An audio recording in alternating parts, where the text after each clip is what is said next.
अभी Stokes theorem का एक क्वेश्चन अपन ने कंप्लीट किया था रेक्टेंगल का, सेकंड क्वेश्चन अपन कंप्लीट किए थे ट्रायंगल का। अब अपन सर्कल वाले क्वेश्चन को सॉल्व करेंगे। क्वेश्चन उसी तरीके से, verify Stokes theorem of battlefield 2x minus Y I minus Y Z square J minus Y square Z के over the upper half surface of x square plus y square plus z square equal to 1 bounded by its projection on xy plane। ये पहले से बता दिया है कि जो अपर half of surface circle sphere का है उसका प्रोजेक्शन अपन को कहाँ करना है, एक्स वाई प्लेन पे करना है। फील्ड जो डिफाइंड है वो क्या है, एफ डिफाइंड है 2x minus Y I minus Y Z square J minus Y square Z के, ठीक है।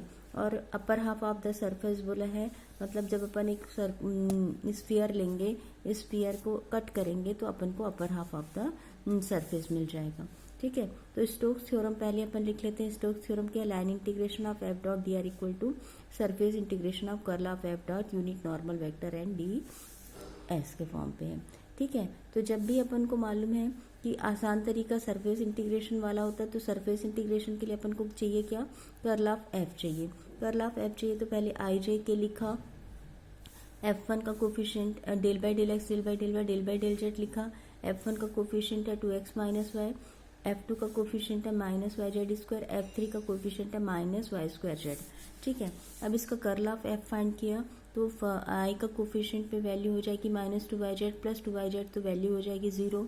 जे के कोफिशिएंट पे वैल्यू हो जाएगा 0 माइनस 0, मतलब ये हो गया 0। के कोफिशिएंट पे वैल्यू हो जाएगी 0 प्लस 1, तो वैल्यू हो गई के। तो कर्ल ऑफ एफ की वैल्यू आ गई के कैप, ठीक है। अब हमारे पास जो बोल रहा है कि प्रोजेक्शन कौन से प्लेन पे होगा, एक्स वाई प्लेन पे होगा।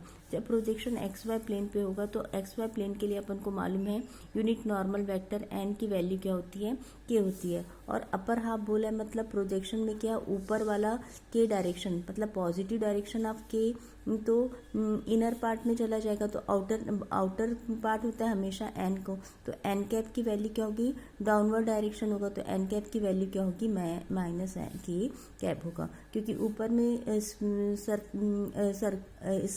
स्फीयर का पार्ट आएगा, ओपन कौन सा पार्ट होगा, नीचे होगा, इसलिए अपन को एन कैप डाउनवर्ड डायरेक्शन में लेना पड़ेगा, जहाँ पे एन की वैल्यू हो जाएगी माइनस के।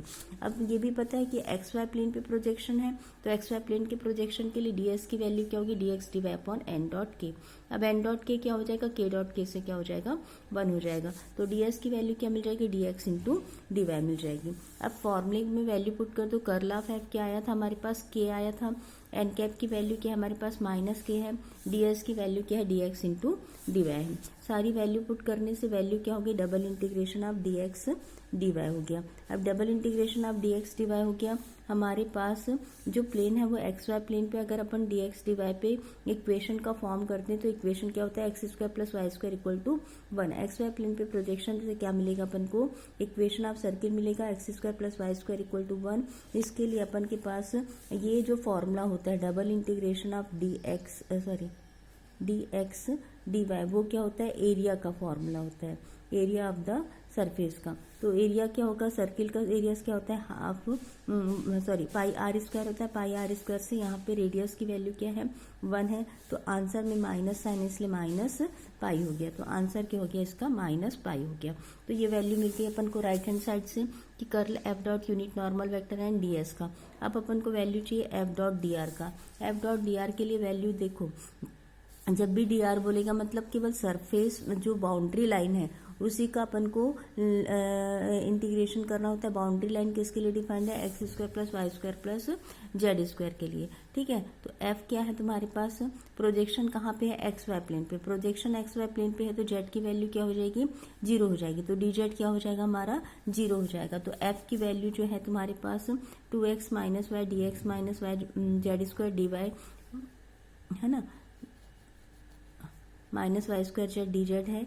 तो जेड डी जेड तुम्हारी जीरो है, तो ये दोनों पार्ट क्या हो जाएगा, जीरो हो जाएगा। बचेगा क्या तुम्हारे पास, 2x minus y d x हो जाएगा। अब एक सर्कल का फॉर्म है, ठीक है, और यहाँ पे लाइन इंटीग्रेशन है।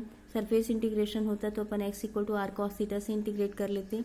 लाइन इंटीग्रेशन है तो x को अपन रेडियस 1 है तो x को अपन क्या करेंगे, चेंज करेंगे, x को रिप्लेस करेंगे साइन थीटा से, y को रिप्लेस करेंगे कॉस थीटा से, dx की वैल्यू हो जाएगी कॉस थीटा डी थीटा।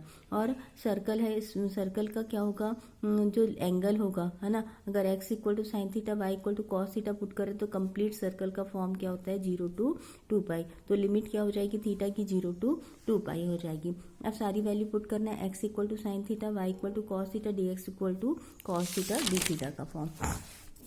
तो यहाँ से देखना x equal to sine theta, y equal to cos theta, 2 sine theta cos theta क्या हो गया, साइन 2 थीटा हो गया, माइनस कॉस स्क्वायर थीटा हो गया।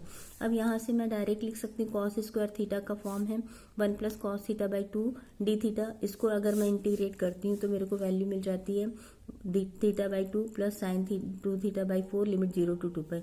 साइन की वैल्यू 0 पे 0, 2π पे 0, तो ये वैल्यू क्या हो जाएगी 0। बचेगा क्या हमारे पास 2π बाई 2, तो वैल्यू क्या हो जाएगी पाई।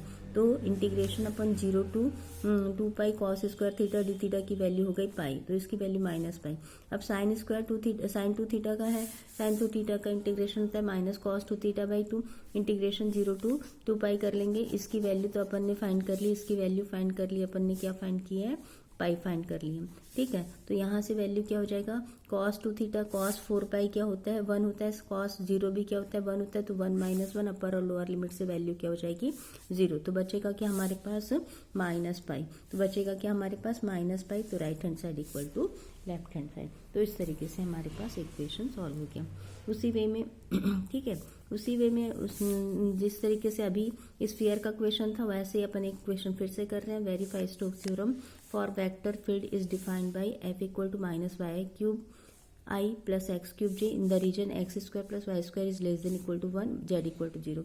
इसमें भी ये समझ में आ रहा है जेड इक्वल टू 0 मतलब प्लेन एक्स वाई प्लेन है। फिर से स्टोक्स थ्योरम का स्टेटमेंट फॉर्मूला लिख लिया, integration of c f dot D r, surface integration curl of f and D s का। अब फिर से पहले अपन राइट हैंड साइड की वैल्यू निकाल रहे हैं, कर्ल ऑफ एफ आई जे के del by del x del by del Y del by del z, ये हो गया कोफिशिएंट ऑफ F1, ये हो गया कोफिशिएंट F2, जे का वैल्यू क्या, जेड की वैल्यू 0।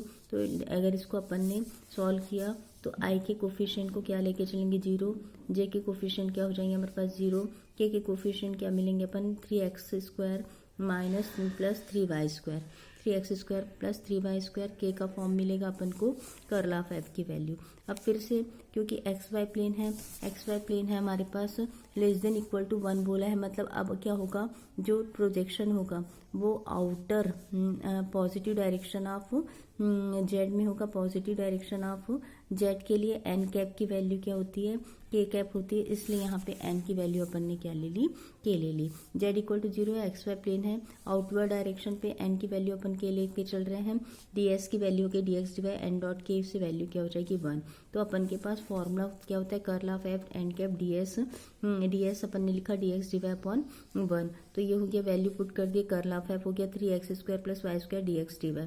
अब यहाँ पे देखना कि अपन क्या कर सकते हैं, इस पे कार्टेशियन फॉर्म पे है, इसको अपन क्या कर रहे हैं पोलर फॉर्म पे चेंज कर देते हैं। x equal to r cos theta, y equal to r sine theta, x equal to r cos theta, y equal to r sine theta, d x d y equal to r d theta होता है। अब circle का form क्या है, x square plus Y square less than equal to 1 है, तो radius क्या होगी 0 to 1 होगी, रेडियस क्या होगी 0 to 1 होगी।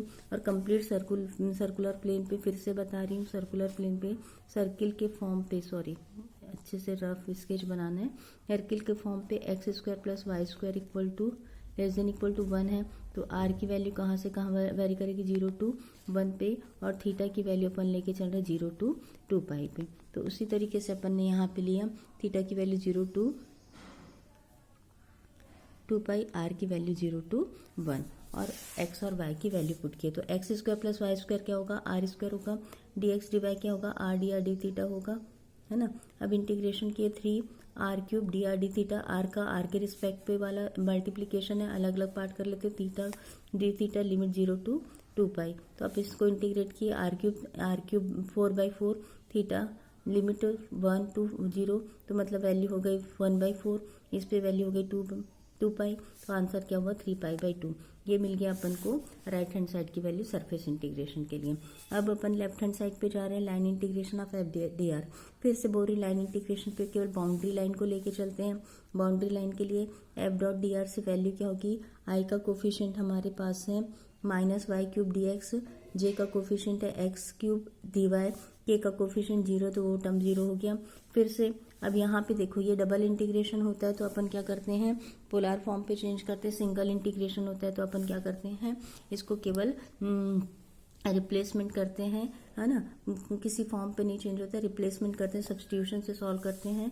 तो यहाँ पे हमेशा क्या करेंगे, जब इस तरीके से होगा, रेडियस 1 है तो x को cos थीटा से, y को sin थीटा से, dx को -sin थीटा d थीटा से, dy को cos थीटा d थीटा से, और थीटा की लिमिट 0 to 2 पाई होगी पूरा सर्कुलर प्लेन के लिए, सर्किल के प्लेन के लिए। तो वैल्यू पुट कर देंगे 0 to 2 pi sin raised to 4 theta d theta cos raised to 4 theta d theta. अब यहाँ पे अपन क्या करेंगे, फंक्शन तुम्हारा इवन फंक्शन है, मतलब इस वाली प्रॉपर्टी, इवन फंक्शन नहीं बोलूंगी, यहाँ पे एक प्रॉपर्टी होता है इंटीग्रेशन का, 0 to 2a f(x) dx equal to 2 times 0 to a f(x) dx if f of 2a minus x equal to f of x है।